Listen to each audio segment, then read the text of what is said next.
Hello दोस्तों, कैसे हैं आप सब।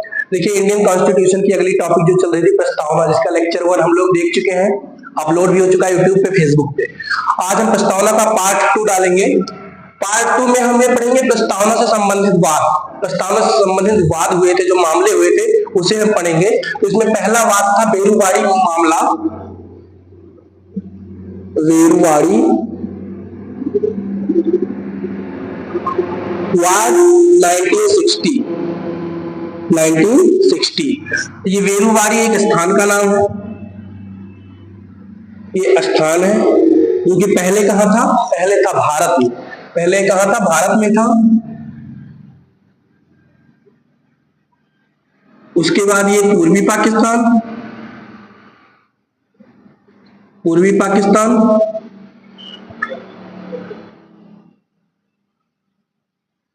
उसके वर्तमान में कहां है? वर्तमान में बांग्लादेश। बांग्लादेश। तो बेरुवाड़ी वाद 1960 में हुआ, और ये एक स्थान है जो पहले भारत में था, फिर पूर्वी पाकिस्तान में, और वर्तमान में कहां है? बांग्लादेश में। तो मैं मैप बना के आपको बता रहा हूं। वैसे ज्योग्राफी का टीचर तो नहीं हूं, मैप बहुत अच्छा नहीं बना पाऊंगा, लेकिन फिर भी कोशिश करते हैं।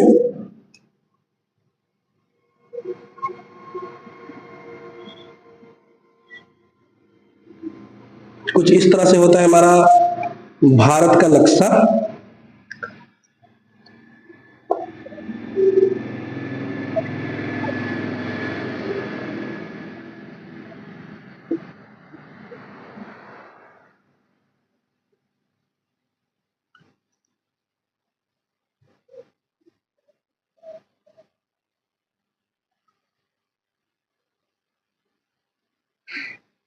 ये हमारा भारत का नक्शा कुछ इस प्रकार से होता है, और यहीं पे हमारा बेरुवाड़ी स्थित है। यहीं पर हमारा बेरुवाड़ी था। बेरुवाड़ी, देखिए हमारा ये श्रीलंका है। तो जब 14 अगस्त 1947 को, 14 अगस्त 1947 जब पाकिस्तान का विभाजन होता है, तो दो पाकिस्तान बनते हैं। एक बनता है पूर्वी पाकिस्तान,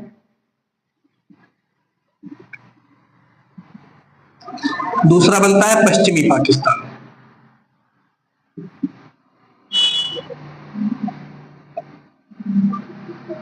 पूर्वी पाकिस्तान और पश्चिमी पाकिस्तान।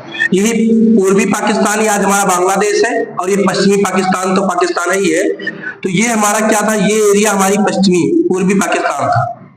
पूर्वी पाकिस्तान, और ये एरिया हमारा पश्चिमी पाकिस्तान।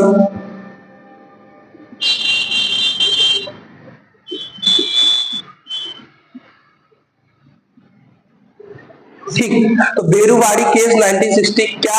बेरुवाड़ी क्या है? एक स्थान है जो पहले भारत में था, उसके बाद पश्चिमी पूर्वी पाकिस्तान में आया, फिर बांग्लादेश। वर्तमान में कहां है? बांग्लादेश में है। 14 अगस्त 1947 में जब पाकिस्तान भारत से अलग होता है, तो पूर्वी पाकिस्तान और पश्चिमी पाकिस्तान दो भागों में बट जाता है।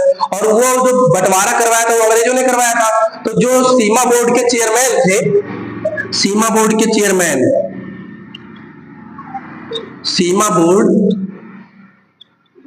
सीमा बोर्ड के चेयरमैन, उनका नाम था सर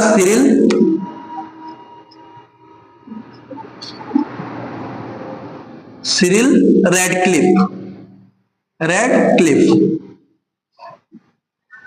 सर सिरिल रैडक्लिफ उनका नाम था।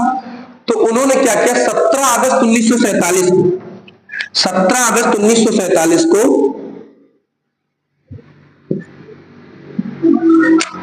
थानों, जितने थाने थे,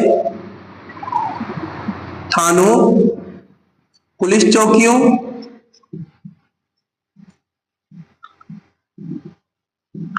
और देसी रियासत,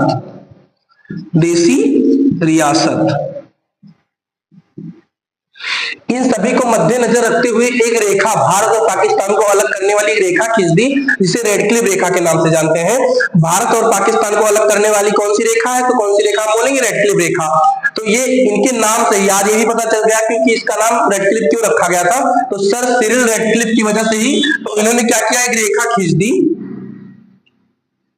ऐसे भारत पाकिस्तान के मध्य एक रेखा खींच दी गई जिसे रेड क्लिफ रेखा के नाम से जानते हैं। तो जो ये रेखा खींची गई थी तो इसमें जो बेरुवाड़ी था ये हमारे भारत में आ गया। अब भैया इस पे विवाद शुरू हो गया, पाकिस्तान वाले विद्रोह करने लगे कि बेरुबाड़ी हमारा हिस्सा है। भारतीयों ने कहा कैसे तुम्हारा हिस्सा है? बोले इस्लामिक क्षेत्र है, इसमें इस्लाम धर्म ज्यादा रहता है, हम पाकिस्तानी, हमारे यहाँ इस्लाम भी है और इसमें इस्लामी लोग ज्यादा रहते हैं। तो फिर भारत ने जवाब दिया कि भारत में पाकिस्तान से ज्यादा मुसलमान रह रहे हैं, तो भारत तो तुम्हारा हुआ। तो बोले नहीं, भारत हमारा नहीं है, लेकिन ये बेरुबाड़ी हमारा है। आज इसमें विद्रोह होने लगा। फिर क्या हुआ, 1958 में दिल्ली यहां पे स्थित है हमारी, यह है हमारी मध्य में दिल्ली, ये हमारा पीओके है। तो दिल्ली नेहरू नून समझौता हुआ, नेहरू नून समझौता। पाकिस्तान के प्रधानमंत्री नून और यहाँ भारत के प्रधानमंत्री पंडित जवाहरलाल नेहरू के बीच समझौता होता है। कब होता है? 1958 में ये समझौता हुआ और समझौते में जवाहरलाल नेहरू ने क्या किया? बेरुबाड़ी जैसा क्षेत्र पाकिस्तान को सौंप दिया। ठीक, अब पाकिस्तान को जब बेरुबाड़ी मिल जाता है तो पाकिस्तान के प्रधानमंत्री जब पाकिस्तान पहुंचते हैं तो वहां एक बयान देते हैं, और बयान क्या देते हैं कि हमने देखो उनके भारत का बेरुबाड़ी अपना ले लिया और ये पीओके उनका नहीं दिया, ये भारत की सबसे बड़ी हार है। क्या किया? ये भारत की सबसे बड़ी हार है। अब ये तो भारत के लिए अपमान की बात हो गई।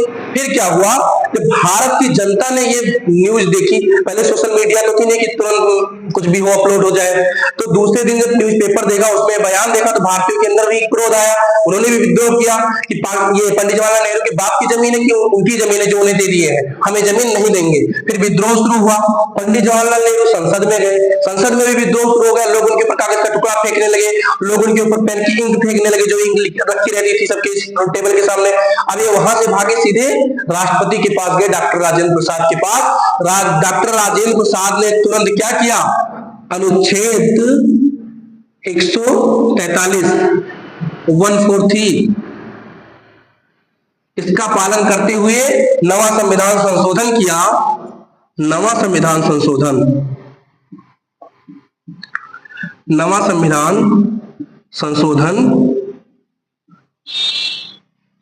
1960, और इसके तहत क्या किया?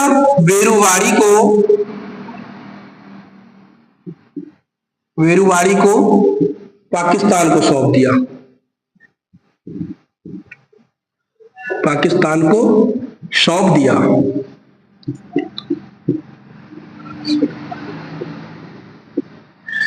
तो बेरुबाड़ी बाद 1960 में क्या हुआ था? नेहरू नून समझौते के बाद जब नेहरू के ऊपर विद्रोह होने लगा तो राष्ट्रपति शासन 143 के तहत नवा संविधान संशोधन 1960 किया गया और बेरुबाड़ी को पाकिस्तान को सौंप दिया जाता है। निर्णय ये आता है, इस केस में ये निर्णय आया, प्रस्तावना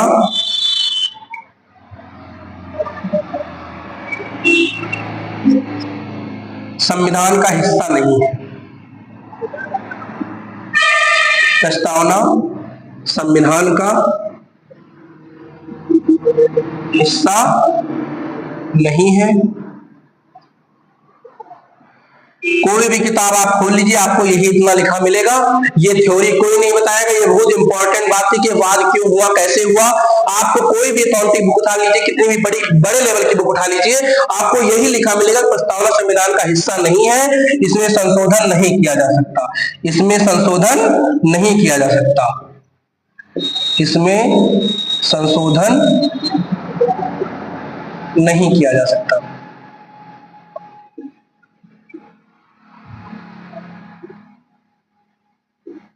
दूसरा निर्णय यह आया कि सरकार या सरकार कानून बनाकर कोई भी क्षेत्र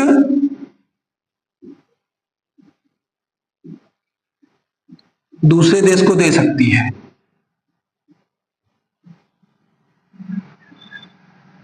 दूसरे देश को दे सकती है। ये हमारा बेरुबाड़ी मामला है। ठीक, केवल इतनी 2 पॉइंट आपको किताब में मिले कि इसके लिए इतनी थ्योरी जानना बहुत जरूरी, इसलिए मैंने आपको समझाया। अब इसी प्रस्तावना में अगला केस होता है केशवानंद भारती बनाम भारत केरल राज्य मामला। केशवानंद भारती बनाम केरल राज्य मामला 1973। तो अगले टॉपिक में हम